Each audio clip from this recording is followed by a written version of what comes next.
Hello, कैसे हैं आप सब। मैं Ranjan Kumar mathematical mind institute से, और आज फिर मैं कंपोजिट फंक्शंस के ऊपर ही काम करेंगे। एक्चुअली आप लोग ये समझ रहे होंगे कि कंपोजिट फंक्शंस बार बार क्यों, क्योंकि हम लोगों ने कंपोजिट फंक्शंस के जो पढ़ा था कि कंपोजिट फंक्शन क्या होता है, और उस पर हम लोगों ने कुछ काम किया था कि जैसे कि डोमेन कैसे निकालते हैं। आज मैं इस पर डिस्कस करूंगा कि किसी भी प्रॉपर डोमेन कंपोजिट फंक्शंस के जो डोमेन निकाले जाते हैं वह डोमेन और रेंज निकालने के किस किस प्रॉपर्टी में कौन से प्रॉपर्टी हम यूज़ करें जिससे कि हम कंपोजिट फंक्शन के जो डोमेन और रेंज होंगे उसको ईज़िली हम कैसे फाइंड कर सकते हैं। आज हम लोग इसी पर काम करेंगे, ठीक है। जैसे मैंने आपसे ये कहा कि किसी भी डोमेन कंपोजिट फंक्शंस के डोमेन को या रेंज को हम कैसे फाइंड करेंगे और इसके फाइंड करने के कितनी सारे प्रॉपर्टीज़ हैं उस पर हम बात करेंगे। और इसकी जो सेकेंड लेक्चर होगी कंपोजिट फंक्शंस की, जो बहुत ही इम्पॉर्टेंट है, और ये आपके लिए इसलिए इम्पॉर्टेंट हो जाता है 12th के लिए, नो डाउट कि सिर्फ सिंपली हम लोग प्रॉपर्टीज़ पढ़ लेते हैं और इजीली एग्ज़ाम में कंपोजिट फंक्शंस के डोमेन और रेंज निकाल लेते हैं। लेकिन जेईई के क्वेश्चंस में और आईआईटी फाउंडेशन या अदर कोई कॉम्पिटिटिव इंजीनियरिंग या कोई अगर जो है वो स्टूडेंट्स अगर देना चाहता है इंडियन स्टैटिस्टिकल इंस्टीट्यूट का, तो या फिर वो देना चाहते हैं चेन्नई मैथमेटिकल इंस्टीट्यूट जैसे इंस्टीट्यूशंस का, या Indian institute of scientific and education research का, तो उस तरह के जो हमें अंडरस्टैंडिंग एंड कंसेप्ट को बहुत ही यूज़ करके समझ करके हम लोग को करना है, क्योंकि वहाँ पर हमारी मैथमेटिक्स के अंडरस्टैंडिंग को समझने कितना हम समझ और ग्रैप्स कर चुके हैं और कैसे हम ग्रैप्स कर रहे हैं उसके ऊपर वो लोग हमें जज करते हैं। तो ये इम्पॉर्टेंट ये चीज़ हो जाता है कि हम फंक्शंस तो समझते हैं, कंपोजिट फंक्शन होता है वो भी समझते हैं। क्या हम यह समझते हैं कि कंपोजिट फंक्शंस के जो डोमेन और रेंज जो हम लोग फाइंड करते हैं वह कैसे फाइंड करते हैं, वो भी एक समझने की ज़रूरत है, तभी हम उसको करेंगे, ठीक है। तो आज मैं इसी के ऊपर properties of finding the domain and range of the composite functions के ऊपर काम करेंगे। ये बहुत ही इम्पॉर्टेंट है। वीडियो स्टार्ट करने से पहले आपसे फिर से एक बार रिक्वेस्ट ये करूँगा कि मेरी आपसे नम्र निवेदन है कि जो व्यू करते हैं, जो देखते हैं इस वीडियोस को, उसे सब्सक्राइब ज़रूर करें, व्यू ज़रूर करें और अपने दोस्तों के बीच में इसे शेयर करें। जिन्हें ये वीडियो पसंद आती है उसे सब्सक्राइब ज़रूर करें और ये अपने दोस्तों के बीच में भी इसको फॉरवर्ड करें, उन्हें शेयर करें, ताकि उनको भी ये मैथमेटिक्स और जो प्रिपरेशन करना चाहते हैं, जो अपना बेसिक ठीक करना चाहते हैं, जो मैथमेटिक्स में अपनी अंडरस्टैंडिंग को बढ़ाना चाहते हैं, वह उनके लिए बहुत ही इम्पॉर्टेंट हो जाता है। तो मेरा ये मानना है कि बेसिक्स ठीक हो, फाउंडेशन हमारा बेस अच्छा हो, तो हम और अच्छा मैथमेटिक्स में कर सकते हैं। तो इसी के ऊपर मैंने आज जो है properties of finding the domain and the range of a composite functions के ऊपर काम करेंगे। तो हमें ये समझने की ज़रूरत है कि मैंने आपसे कहा था कि कंपोजिट फंक्शन डिफाइन होने के लिए मिनिमम दो फंक्शंस की ज़रूरत पड़ती है। कि कंपोजिट फंक्शंस में हमने ये देखा था कि अगर हमारे दो फंक्शंस हैं और इसकी मैपिंग यहाँ से हो रही है, जैसे कि अगर मैंने लिया है x, ये लिया y और ये लिया हमने z लिया, ठीक है।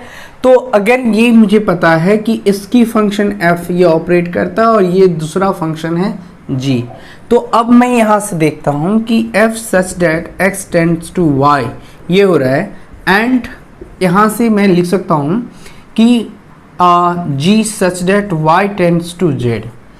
तो आप ये कहेंगे कि अगर सर आप ये कहेंगे कि f मैप कर रहा है, x मैप कर रहा है y पे, और y मैप कर रहा है z पे, तो इसके बीच में जो ये मेरा ऑपरेटर है इसका डोमेन x है और इसका ये इमेज हुआ।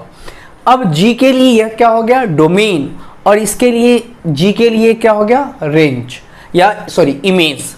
तो अब मैं डायरेक्ट कह सकता हूं कि x का जो इमेज हुआ वह z हुआ। आई बात समझ में? मैं x का इमेज, f का डोमेन ये है और इमेज ये है, g का डोमेन ये है और इमेज ये है, तो मैं कह सकता हूं कि अगर मैं लिखूं इन दोनों को कंपोज करूं, कंपोज का जो ऑपरेटर होता है वो होता है, तो ये याद रखना होगा कि f ऑफ g, और मैं या तो मैं g ऑफ f बोलूं, अगर मैं इसको बोलता हूं तो मैं g ऑफ fx बोलूँगा, राइट। तो यहाँ से इसके जो कंपोज होंगे, ये दो फंक्शंस को मैं कंपोज कर दिया तो g ऑफ fx होगा, और g ऑफ fx के डोमेन हमें निकालने हैं। नई बात समझ में?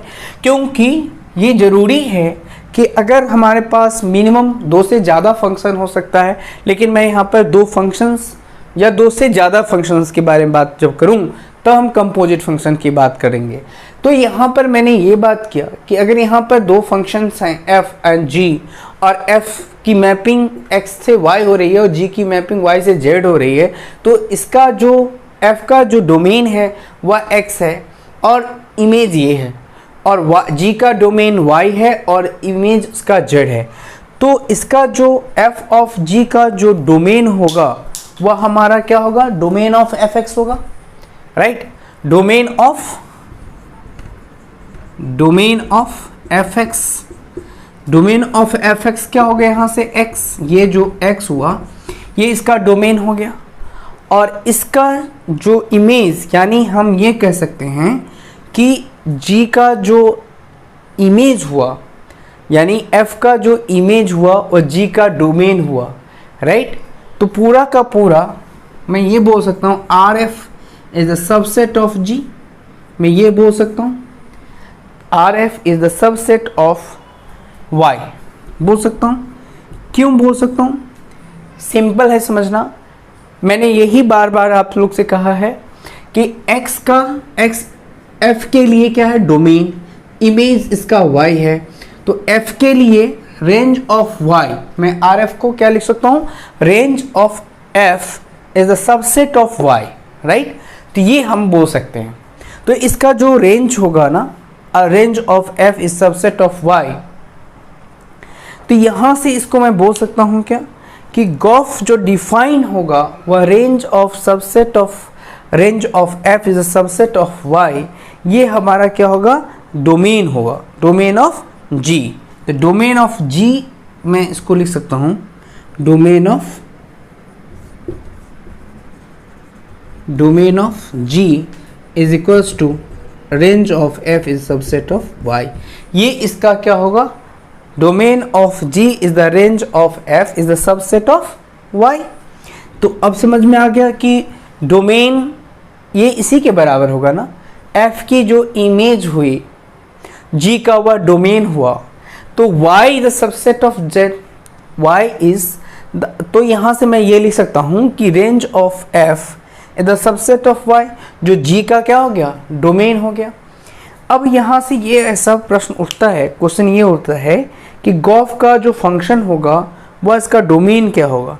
तो डोमेन मुझे पता है, इसका जो डोमेन होगा वह हमारा x होगा और इसका इमेज जो होगा वह इसका z होगा, क्योंकि फंक्शन कंपोजिट फंक्शन जो डिफाइन है, पहले x टू y गया, y टू z गया, तो अब x और z के बीच में हम डिफाइन करेंगे। तो जो इसका डोमेन होगा वह domain of fx is the domain of g of f, right.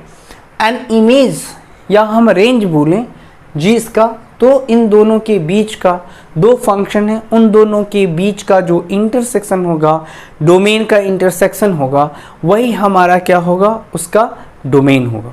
आई बात समझ में? तो इसी के ऊपर हम लोग जो है वो काम करेंगे।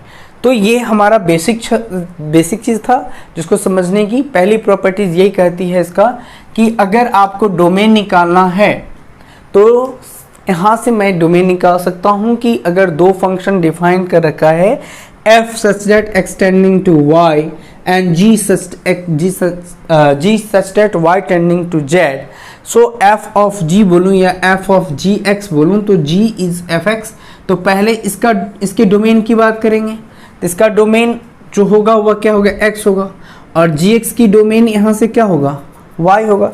यानी अगर हम यहाँ से डोमेन ऑफ gx बोलें तो ये तो इसका डोमेन x हो गया, तो x तो रखूँगा तो gx की मैपिंग कहाँ हो रही है, gx की मैपिंग y पर हो रही है। तो इसलिए मैंने लिखा कि range of domain of g is equals to range of f is subset of y, ये इसलिए लिखा गया। अब आई बात समझ में। तो हम लोग इसके डोमेन को इजीली क्या कर सकते हैं, फाइंड कर सकते हैं, ठीक है। अब हमें इसका जो हम लोग रेंज निकालते हैं वो कैसे निकालेंगे, तो इसका रेंज निकालने का सिंपल तरीका क्या होगा, range of g of f into x, है ना। इसका रेंज निकालने का तरीका क्या है कि हम लोग निकाल सकते हैं gx, हम लोग इजीली निकाल सकते हैं, हम लोग क्या निकाल सकते हैं, इंटरसेक्शन ऑफ RF में दो फंक्शन अगर है तो मैं रेंज ऑफ f निकालूंगा और रेंज ऑफ g निकालूंगा, और उनके बीच में मैं क्या कर दूंगा, रेंज ऑफ g, और उनके बीच में मैं इंटरसेक्शन करूंगा, तो हम इसका रेंज निकाल सकते हैं। आई बात समझ में। सिंपल है कि अगर हमारे दो फंक्शन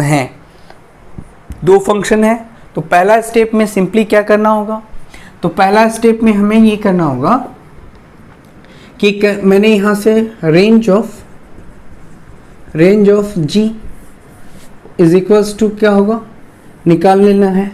फिर मैं रेंज ऑफ f निकालूंगा, तो इसको मैं शॉर्ट में क्या लिख सकता हूँ, RG, राइट, और इसको हम लोग RF लिख सकते हैं, right.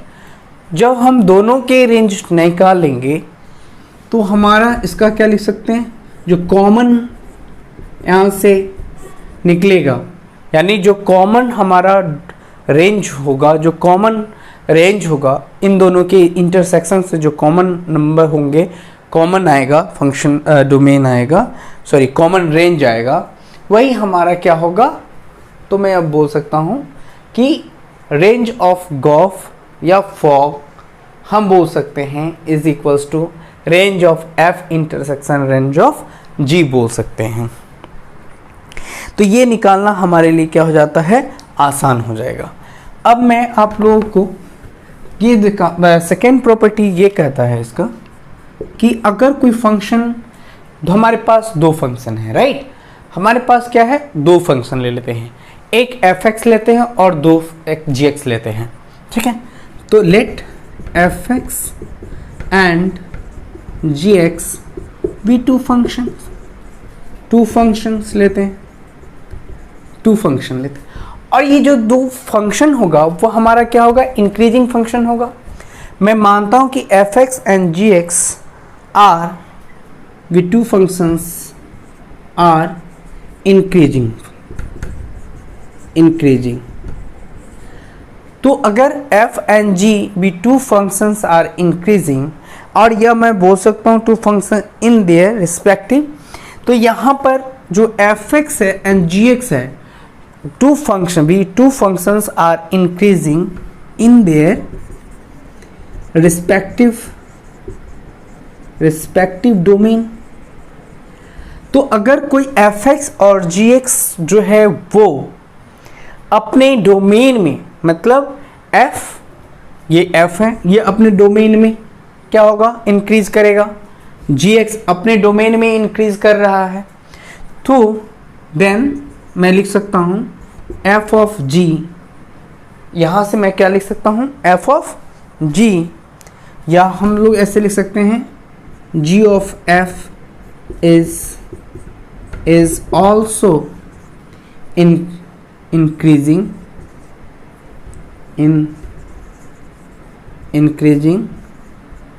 with increasing in their respective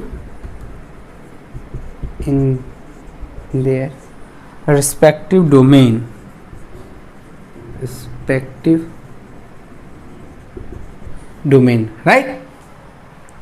कहने का ये मतलब है कि fx एंड gx दो फंक्शंस हैं और दोनों फंक्शन अपने अपने डोमेन में वो इंक्रीज कर रहा है।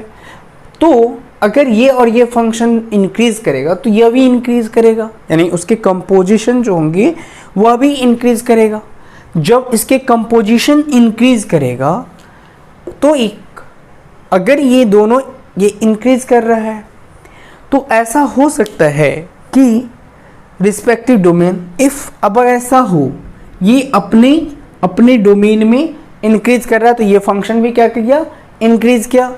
एंड इफ मैं यहाँ से लिख सकता हूँ if fx and gx is continuous, ये फंक्शन क्या होगा, r क्या होगा, कंटिन्यूअस। तो अगर ये फंक्शन क्या है कि fx and gx are continuous है विद इन देयर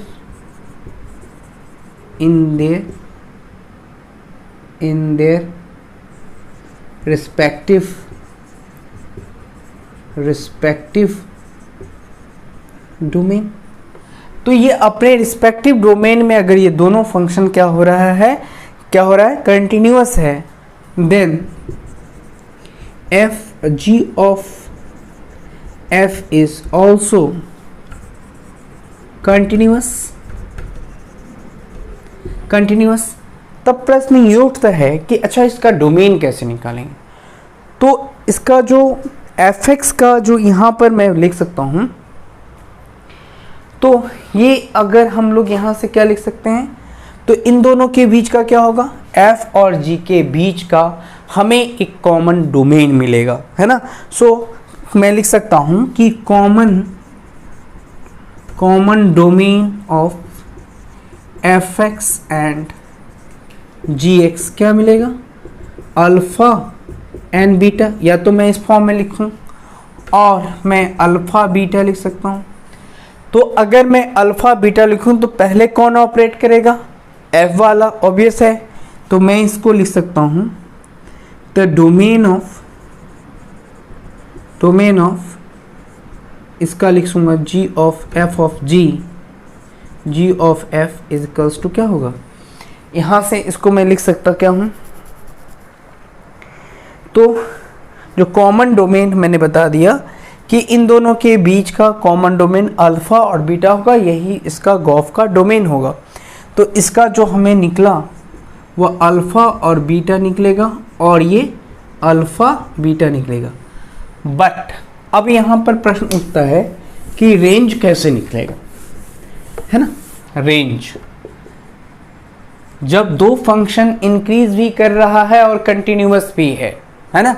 तो जब दो फंक्शन इंक्रीज भी कर रहा है और कंटिन्यूअस है तो इन दोनों के बीच का जो इंटरसेक्शन होगा डोमेन का वही मेरा कॉमन डोमेन होगा। और जब f तभी हम गॉफ के इसका हम लोग डोमेन निकाल सकते हैं, यानी domain of g of f is equals to, या तो हम लोग इंटरवल में लिखें तो अल्फ़ा बीटा लिख सकते हैं, या हम लोग इसको लिख सकते हैं इस फॉर्म में अल्फ़ा बीटा, इस फॉर्म में लिख सकते हैं अल्फ़ा बीटा, ठीक है। तो अगर क्वेश्चन ये उठता है कि हम जो इसका रेंज ऑफ गॉफ ये कब निकालेंगे, ये कैसे निकलेगा, तो ये ऑपरेट होगा यहाँ से g ऑफ, तो इसका जो हम वैल्यू रखेंगे इस पे, तो फंक्शन fx डोमेन का क्या होगा, f अल्फ़ा होगा और f बीटा होगा, यही होगा इसका। तो रेंज ऑफ f gf का रेंज जो हो गया f alpha and f beta हो जाएगा। या तो हम इसको इस फॉर्म में लिखेंगे या फिर इसको लिखेंगे इस फॉर्म में g f ऑफ ऐसे लिख सकते हैं f अल्फ़ा और f बीटा के फॉर्म में लिख सकते हैं। तो अब इसका जो कॉमन डोमेन आ जाएगा, इसका जो कॉमन रेंज आएगा वो क्या आएगा भाई? तो इसके लिए हमें निकालना पड़ेगा g ऑफ f अल्फा, ये निकालना पड़ेगा, ठीक है, कामा। अब मैं इसको लिख सकता हूँ g ऑफ f बीटा, ये निकलेगा। और हम लोग निकाल सकते हैं g of f alpha comma g of f beta, ये निकाल सकते हैं। इसको हम लोग इस फॉर्म में रख सकते हैं। तो हम लोग, या मेरा ये कहना है कि जब हम किसी फंक्शन अगर कंटिन्यूअस दिया रहे और दूसरी चीज़ ये दिया रहे कि वो कंटिन्यूअस भी है और दो फंक्शन इंक्रीज भी कर रहा है, तो ऑब्वियस है कि उसका जो कंपोजिट फंक्शन बनेगा, या हम g ऑफ f लिखे या f ऑफ g लिखे, वह भी कंटिन्यूअस होगा, साथ में साथ वो इंक्रीज भी करेगा, तो इंक्रीजिंग फंक्शन हुआ। तो जो उसके डोमेन आएंगे ना, वो क्या होगा? अल्फा बीटा होगा। जब हम उसके रेंज की बात करेंगे तो g ऑफ f अल्फा होगा और g ऑफ f बीटा आया। तो ये कहाँ से आएगा? जब हम अल्फा की वैल्यू g के लिए देखेंगे तो f अल्फा होगा और f बीटा होगा। तो अगर मैं इसको ऑपरेट करूँगा, क्योंकि यहाँ पर मैं इसको इस तरह से डिफाइन कर रहा हूँ, तो कुछ इस तरह से होगा। तो इसकी वैल्यू मैं f अल्फा पुट करूँगा और इसकी वैल्यू मैं बीटा पुट करूँगा, तो ये इसका क्या हो जाएगा? रेंज होगा, क्योंकि हम मैपिंग कर रहे हैं f to x to z। तो यहाँ पर x टू z में कर रहे हैं, तो x का रिलेशन डायरेक्ट y से के साथ होगा, तो x हमारा डोमेन हो गया और z मेरा क्या हो गया? इसका रेंज। तो f g of f alpha and g of f beta, या तो मैं इस फॉर्म में लिख सकता हूँ या इस फॉर्म में लिख सकता हूँ। अगली बात समझ में? तो ये बहुत ही इंपॉर्टेंट था और ये प्रॉपर्टी जो है वो बहुत ही यूज़फुल है। हम लोग उसको एक एग्जाम्पल से ये समझते हैं कि हम इसे और अच्छा से और बेहतर तरीके से कितना अच्छा समझ सकते हैं। मेरी पूरी कोशिश है कि ये प्रॉपर्टीज़ को आप बेहतर तरीके से समझ लें। याद रखें कि अगर दो फंक्शन कभी भी इंक्रीज़ किया और वह कंटिन्यूअस भी है, तब उसका जो डोमेन होगा वह अल्फ़ा और बीटा हो सकता है, जो f का फंक्शन होगा, ठीक है, f का डोमेन होगा। लेकिन जब हम रेंज की बात करेंगे तो g of f alpha and g of f beta, उसी को हम वैल्यू पुट करेंगे f फंक्शन का, फिर उसकी वैल्यू हम g में पुट करेंगे, तो जो वैल्यू निकल के आएगा वही हमारा उसका रेंज हो जाएगा। आई बात समझ में? तो ये जो है इम्पॉर्टेंट है। अब मैं इसके ऊपर एग्जाम्पल करूँगा ताकि आप लोग को भी अच्छी तरह से समझ में आ जाए कि इसका हम लोग सॉल्व कैसे करते हैं, राइट। तो बहुत ही इम्पॉर्टेंट टॉपिक है ये, और इसको समझने के लिए हमें एक एग्जाम्पल की ज़रूरत पड़ेगा। जैसे कि हमने एक एग्जाम्पल लिया यहाँ से, बहुत find the domain and range, right. Example, find the domain and range. मैं यहाँ पर क्या निकाल रहा हूँ? डोमेन एंड रेंज निकाल रहा हूँ ऑफ, यहाँ से log tan इनवर्स x, इसका निकाल रहा हूँ, है ना। ये इम्पॉर्टेंट है कि हम लोग log tan इनवर्स x, तो यहाँ पर देखें, यहाँ पे दो फंक्शन होगा एक्चुअली, है ना। दो फंक्शन होगा, एक fx होगा और दूसरा क्या होगा? gx होगा, क्योंकि ये दोनों, ये जो है वह कंपोज किया हुआ फंक्शन है, ठीक है। तो हम पहले उसको क्या करेंगे? ब्रेक कर लेते हैं, है ना। तो सबसे पहले मान लेते हैं उसके सॉल्यूशन में कि hx इज इक्वल्स टू, ये चूँकि कंपोजिट फंक्शन है तो मैं log tan इनवर्स x, अगर मैं log यहाँ से लूँ, log tan इनवर्स x मैंने लिया, राइट, तो fx क्या हो जाएगा? मैं fx एज्यूम कर रहा हूँ, तो यहाँ से हमारा log x आ रहा है, राइट, एंड gx मेरा क्या आ रहा है? tan inverse x। और जैसा कि मैंने आपको बताया था कि इसका डोमेन निकालना बहुत आसान है, कि डोमेन निकालने के लिए हमने बताया था कि इसका डोमेन आप निकालिए और इसका डोमेन निकालिए। तो log जो x जो है ऑलवेज डिफाइन इन पॉजिटिव, चूँकि एक्सपोनेंशियल से आता है, इसका कन्वर्स है, तो ये 0 टू इसका डोमेन मैं लिख सकता हूँ, domain of f x is equals to log x is equals to, ये मेरा 0 टू इन्फिनिटी आएगा। ऑब्वियस है कि ये इसका जो रेंज आएगा वह 0 टू इन्फिनिटी आएगा, राइट। अब मैं यहाँ से ये लिख सकता हूँ कि ये 0 टू इन्फिनिटी हमारा आ गया। लॉग एक्स का जो डोमेन है वह 0 टू इन्फिनिटी आया, राइट। एंड यहाँ से G X domain of G जब लिखूंगा तो ये पूरा का पूरा रियल नंबर आर में डिफाइन है। तब मैंने ये कहा था कि जब domain of F intersection domain of G करेंगे तो हमें ये सिर्फ ये वाला टर्म बचेगा, बाकी हम आउट कर देंगे। कॉमन तो यही हुआ 0 टू इन्फिनिटी। तो जो इसका डोमेन है ना, सो डोमेन ऑफ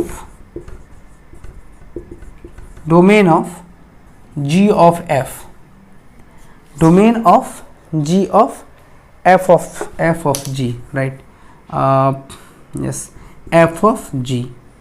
तो यहाँ से मैं क्या बोल सकता हूँ, into X is equals to, मैं domain of F intersection domain of G is equals to R intersection यहाँ से 0 टू इन्फिनिटी ले लूँगा।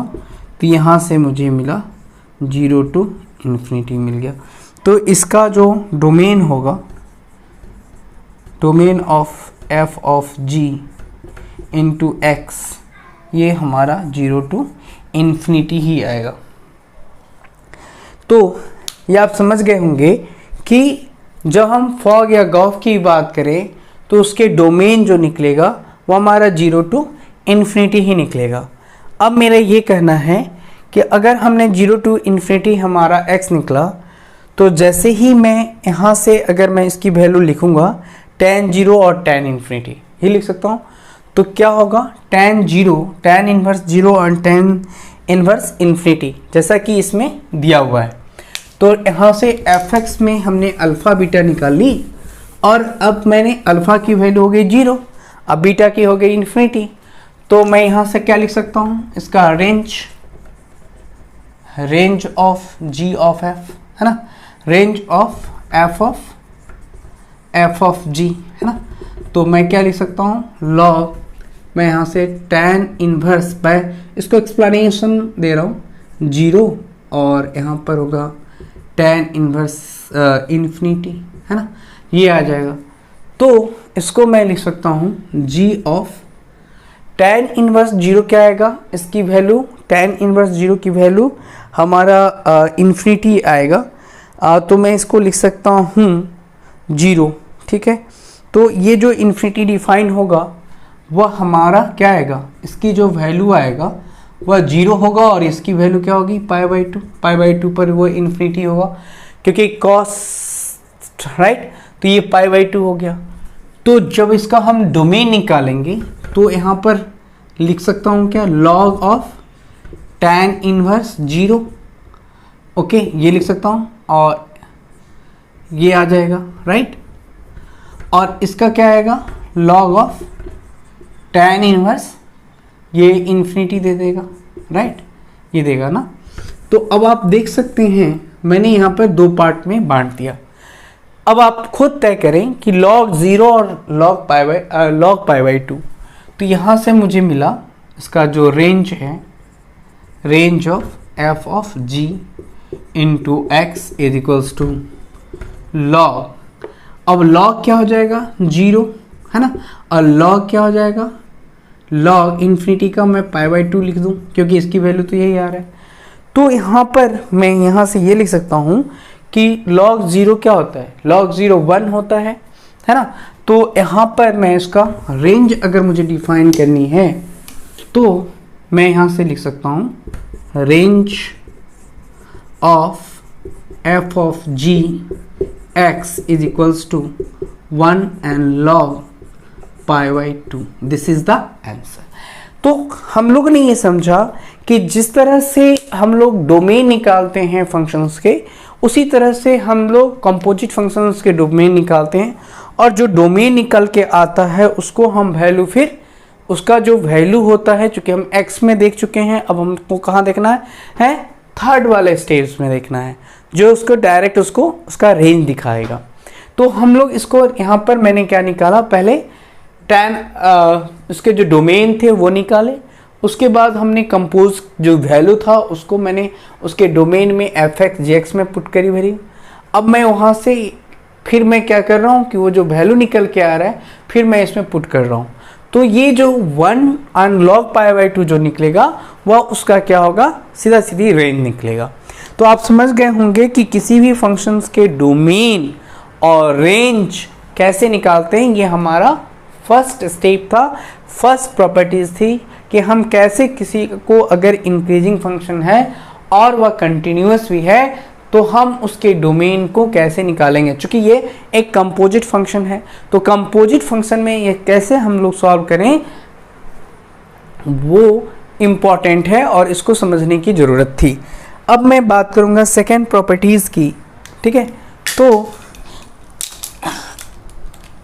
सेकेंड प्रॉपर्टीज़ डिफाइन करूंगा और आप इसको समझने की कोशिश करेंगे कि सेकेंड प्रॉपर्टीज़ हम लोग कैसे सॉल्व करते हैं। अगर मान लीजिए कि हमारा जो फंक्शन है टू फंक्शंस हैं और दोनों के दोनों क्या हो रहा है, डिक्रीज कर रहा है, और फंक्शन जो कंटिन्यूअस है ही, यानी फंक्शन कंटिन्यूअस है और वो फंक्शन डिक्रीज कर रहा है, दोनों फंक्शन साथ में ही डिक्रीज कर रहे हैं। तो जो दोनों फंक्शन डिक्रीज कर रहा है इसका मतलब कोई भी कंपोजिट जो फंक्शन होगा वह भी डिक्रीज करेगा। लेकिन चूंकि फंक्शन दोनों इन कंटिन्यूअस है तो कंपोजिट फंक्शन भी उसके क्या होंगे, मतलब कंटिन्यूअस होंगे। तब हम इसके डोमेन को कैसे फाइंड करेंगे ये बात हमें समझनी होगी, ठीक है। तो अब मैं इसके ऊपर क्वेश्चन इसके ऊपर मैं आप लोगों को सेकेंड प्रॉपर्टीज़ मैं समझाऊंगा कि हम लोग कैसे सेकेंड प्रॉपर्टीज़ बहुत इम्पॉर्टेंट है। और इस तरह से हम लोग 3-4 प्रॉपर्टीज़ लगभग 10 प्रॉपर्टीज़ है उसको एक एक करेंगे और उसको प्रॉपर्टीज़ को करने के बाद जब हम उसको समझ लेंगे इसके बाद हम इसमें इसके प्रॉपर्टीज़ पर जाएंगे, कंपोजिट फंक्शंस के प्रॉपर्टीज़ पे, और उसके में हम लोग कंटिन्यूटी देखेंगे, बाइजेक्टिव देखेंगे, 1-1 देखेंगे, ऑन टू देखेंगे, है ना, उसको प्रूफ करेंगे। इसके बाद हम लोग उसके इन्वर्टेबल है कि नहीं, और उसी के साथ साथ में इन्वर्टेबल जैसे ही चेक करूंगा मैं डायरेक्टली इन्वर्स फंक्शन पे जाऊंगा। तो इसको अच्छे से देखिएगा, आप लोग समझिएगा कि हम लोग कैसे सॉल्व करते हैं, राइट। क्योंकि ये बहुत ही जो है वो बहुत ही इम्पॉर्टेंट है। तो हम लोग यहाँ सेकेंड प्रॉपर्टी कहता है कि fx and gx are two decreasing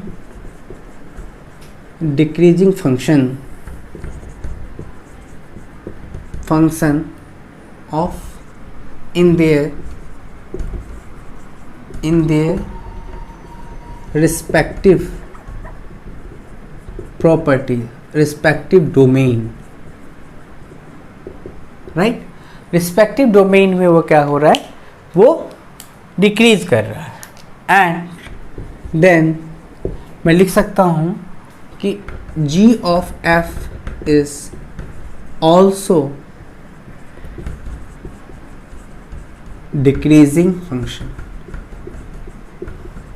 if fx and gx are continuous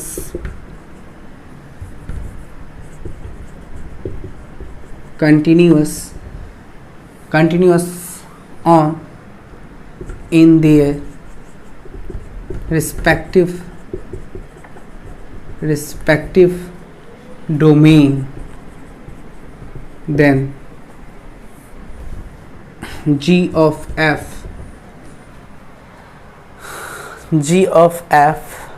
is also decreasing, continuous।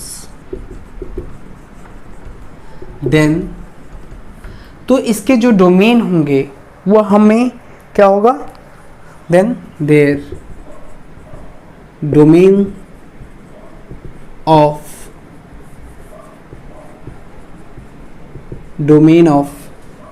मैं क्या लिखूंगा, g of f is equals to, मैं ओपन इंटरवल में लिखूं अल्फ़ा अल्फ़ा बीटा, और मैं लिखूं अल्फ़ा बीटा, ये लिखूं।